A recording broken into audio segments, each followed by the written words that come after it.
Hey everybody, welcome! We both know why you clicked on this video, and it's to learn how to make awesome AI images, so let's not waste any time and get right into it. Our goal today is to turn something like this input sketch into something awesome like this. Because if you're like me, you probably don't really know how to draw and love concept art, but haven't really been able to combine those two facts of life. We are able to now, through the power of Photoshop and Stable Diffusion AI with the Gradio UI. Now, Stable Diffusion, as you may already know, is completely free and open source, much like Blender, in case you know that software. So a really awesome community built this and is handing it out for free.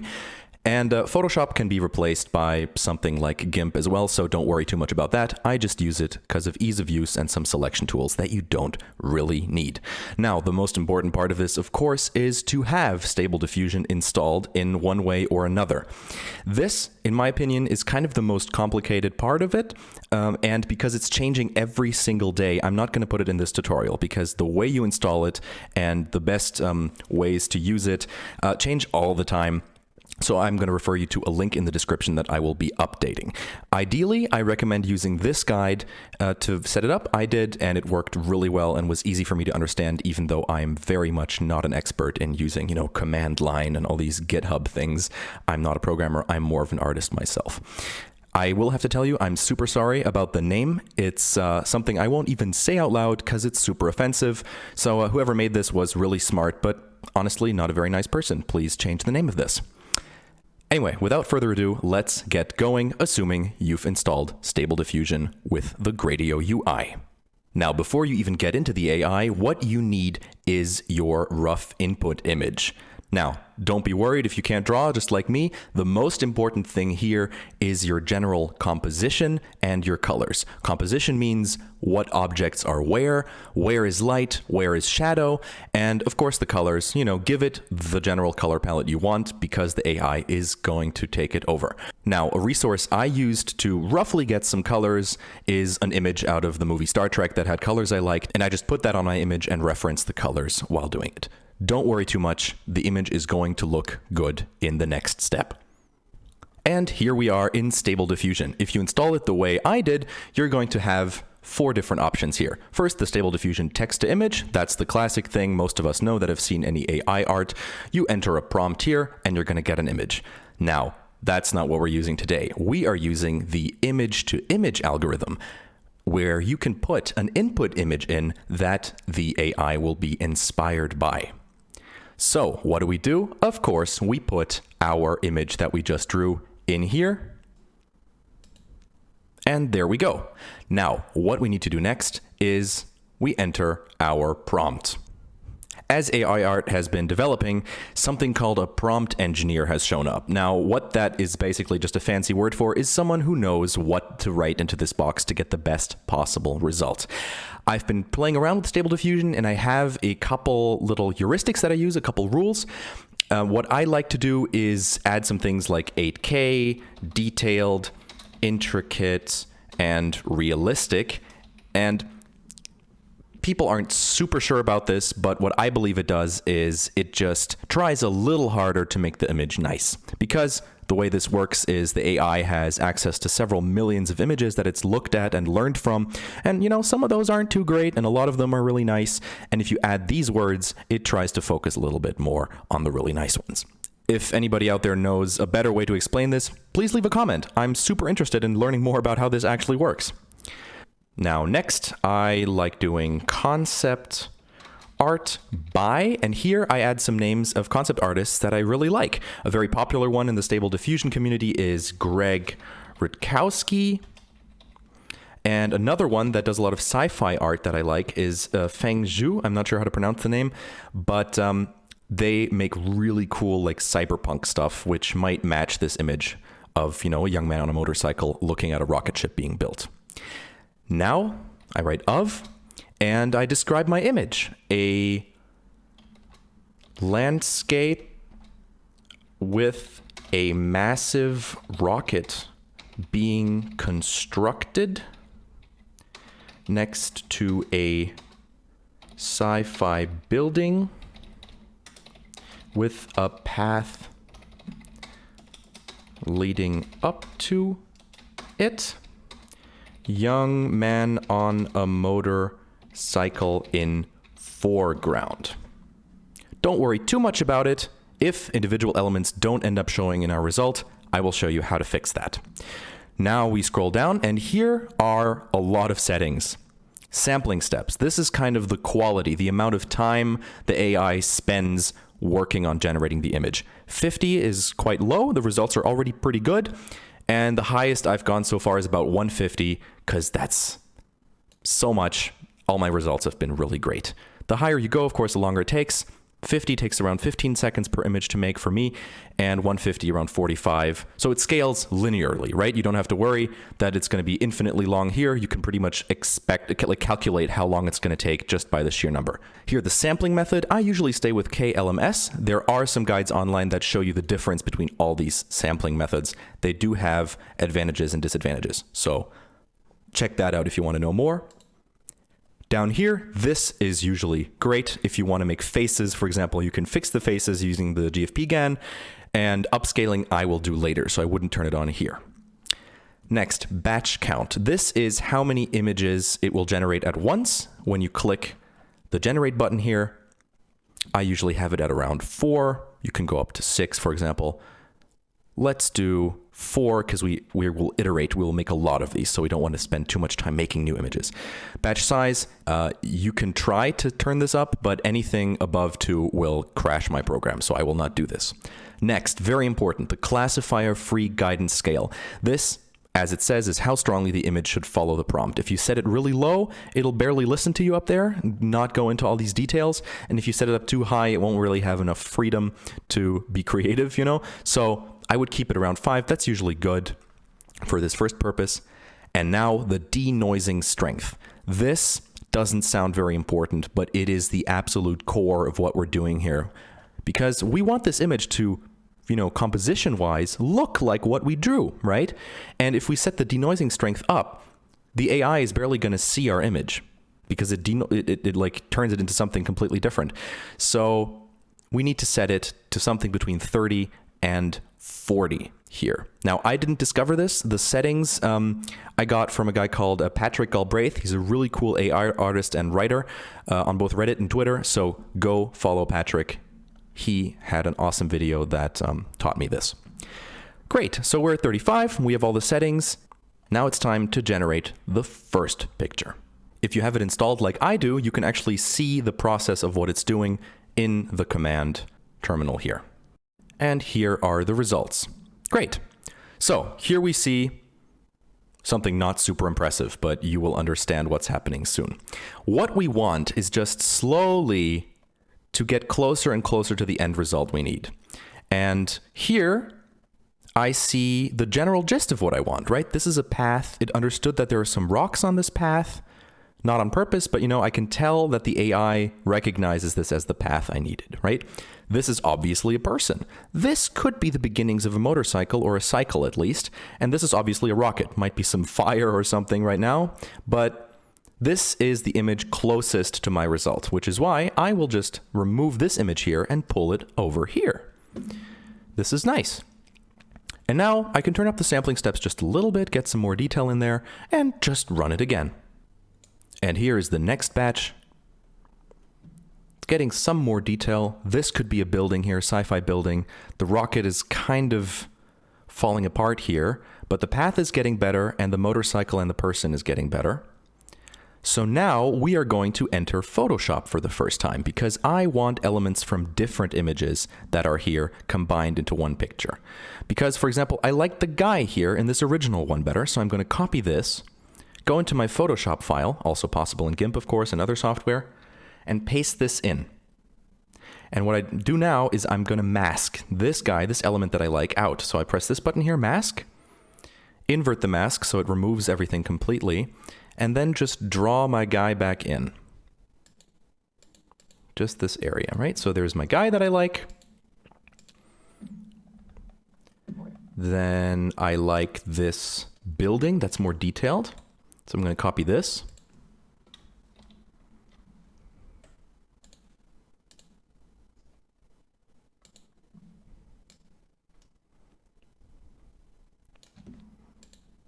And my path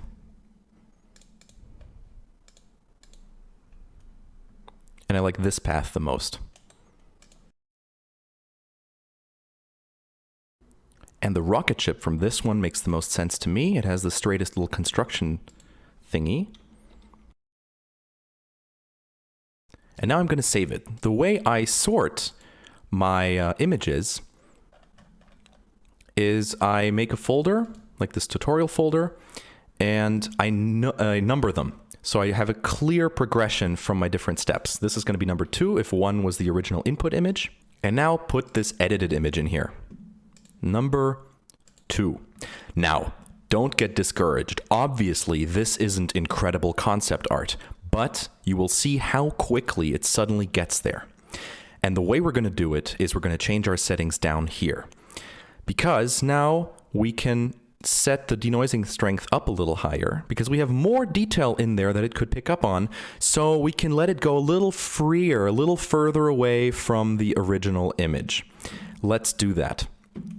It's 0.6, that's about double, it's almost double of what we originally had, and just let it go nuts. We won't change anything about the prompt quite yet, that's working.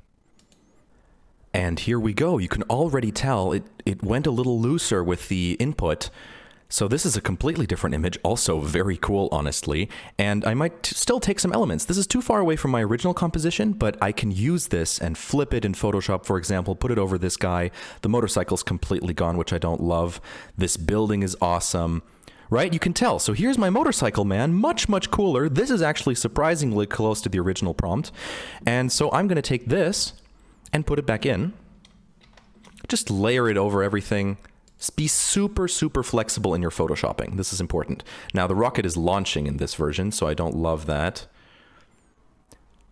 The path, this is kind of dangerous. This is obviously turned into some kind of chasm, which I didn't like originally, so I could change it if I want, but honestly, this is actually kind of cool. I like it, so I'm going to leave that part.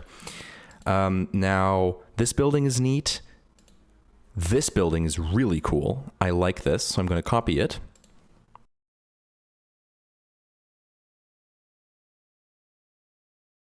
And make sure when you're masking this to really remove all the hard corners, because the AI does have some issues with hard corners like this. It will leave them in the image, and that's not great. Now, it is having a little bit too much trouble with the rocket ship. What I'm going to do now is something called photo bashing, where I take actual photographic elements from the internet and put them into the image. Now I'm going to go to pexels.com, which is a free stock photo website. You could also use any pictures from the internet, but I'm just so used to using these free images. There's no legality questions about it if you use anything from here, so I'm going to use it. I go to rocket, and I'm going to pick a rocket ship that I like. Now, I want this to look kind of futuristic, so I don't want just a standard SpaceX or space shuttle type thing. Just something kind of cool. Of course, it's going to be hard to find on a real stock photo website. But see, that's a kind of a classic sci-fi rocket. I like that. Let's put that in here.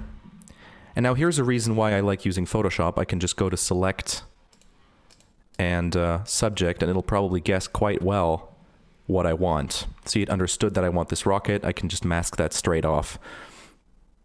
I might be wrong. I haven't used GIMP in a couple years, but I don't know if it has that feature. So I'm going to put this rocket in here. Now, what is kind of important is I need to adjust the lighting a little bit to make sure it doesn't stick out like a sore thumb. You know, just edit it with curves or something, kind of make sure it makes sense there. And here we go, put it back in here.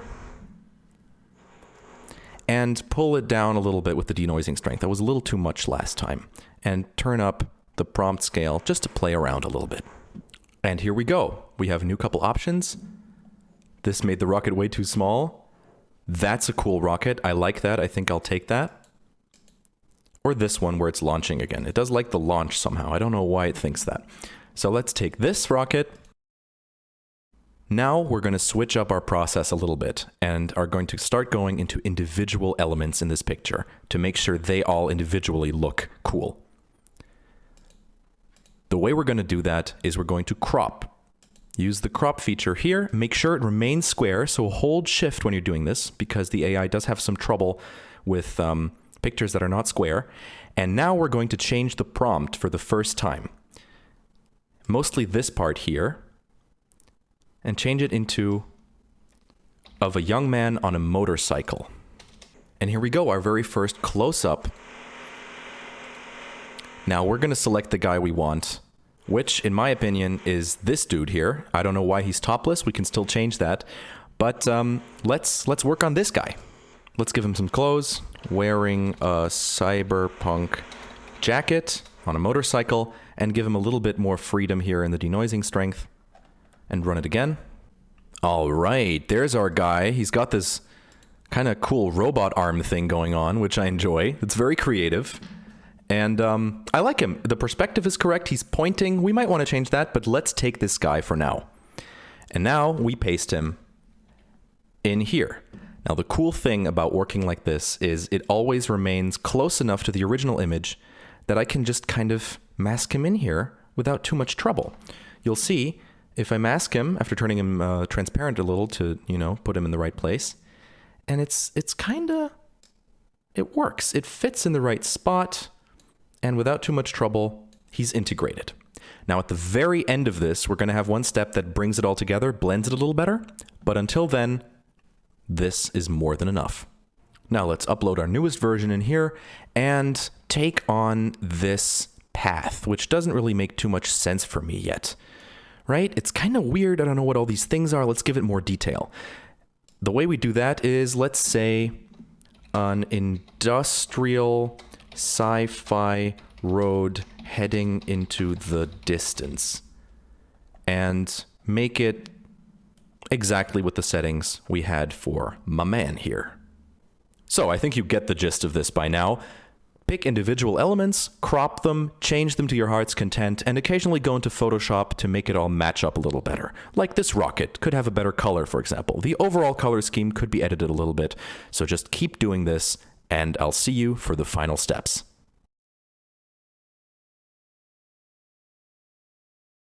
All right, welcome to one of the final steps to make this image really work. Of course, it's pretty great. I mean, compare it to what we originally had here. This is exactly what I wanted, but couldn't for the life of me actually illustrate. So another shout out at this point to the people who made Stable Diffusion. You guys and girls are magicians. But, you know, it could be blended a little nicer. There are some spots here where the colors are a little off. Obviously, this is still a Photoshop mashup. And I want to bring it together for one final image. Now, the way we do that is we make one that just kind of paints it again, blends all those parts that I just mentioned, but doesn't change it too much from the original. Now, in our experience, right, we've learned that the denoising strength does that. We put this way down. We don't want it to change the picture. Change the scale, you know, just play around with it. Let's go with 11. And make the prompt kind of vague, right? Concept art, don't give it too many details, just the important spots, right? Sci-fi landscape, rocket, a building, man on a motorcycle, pipe, steam, whatever.